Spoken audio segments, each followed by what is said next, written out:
Hello bachon, let's look at the question. So the question says let fourth term of an arithmetic progression be 6 and mth term is 18. If AP has integral terms only then the numbers of APs is. तो हमारे पास क्या given है कि fourth term given है. Fourth term का हमारे पास formula क्या हो जाएगा, T4 will be equals to A plus 3D, right, will be equal to 6. Now what we are given is mth term given है. That means Tm is equals to A plus m minus 1 times D is equals to 18, right?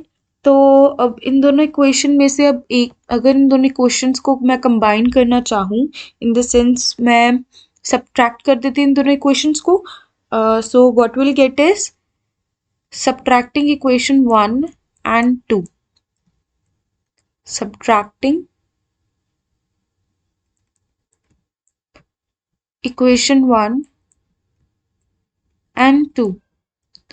So A हमारे पास cancel out हो जाएगा, what will get left with m minus 4 time D is equals to 18 minus 6 will be 12, right? तो D अब हमारे पास क्या था कि sum these the given that AP has integral terms, right? तो हम लिख सकते हैं कि m minus 4 जो है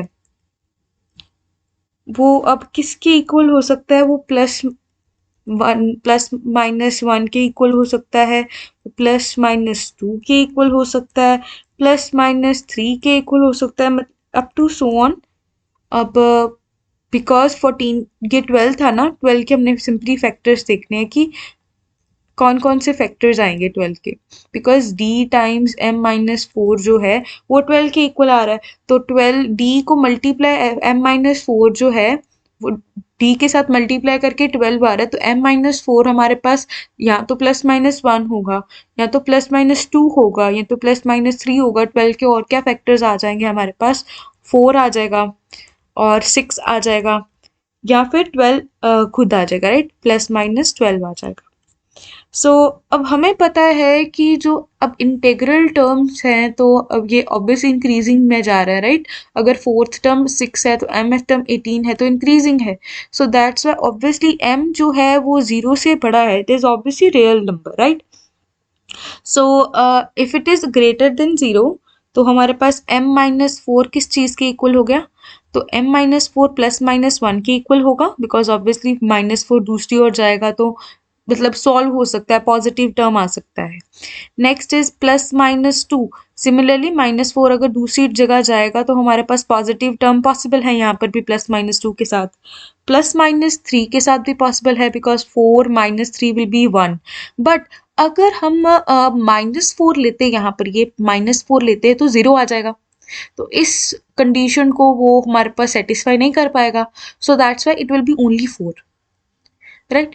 again this will be only 6 because अगर ये माइनस होगा तो माइनस, अगर माइनस 4 उधर जाके प्लस हुआ और 4 माइनस 6 हमारे पास माइनस 2 आ जाएगा. That will not be satisfying this condition. तो इसलिए हमारे पास सिर्फ 6 आएगा. सिमिलरली यहाँ पर भी ओनली 12 आएगा. तो m की कितनी वैल्यूज पॉसिबल है, तो m की 1 2 3 4 5 6 7 8 9, तो 9 पॉसिबल वैल्यूज होंगी n की. तो यही क्वेश्चन था. हमें क्वेश्चन क्या पूछा था कि has only then the number of such APs, ऐसी कितनी एपीज हो सकती हैं, there are 9 possible APs according to this question. So answer is 9. I hope you understand it well. Best of luck.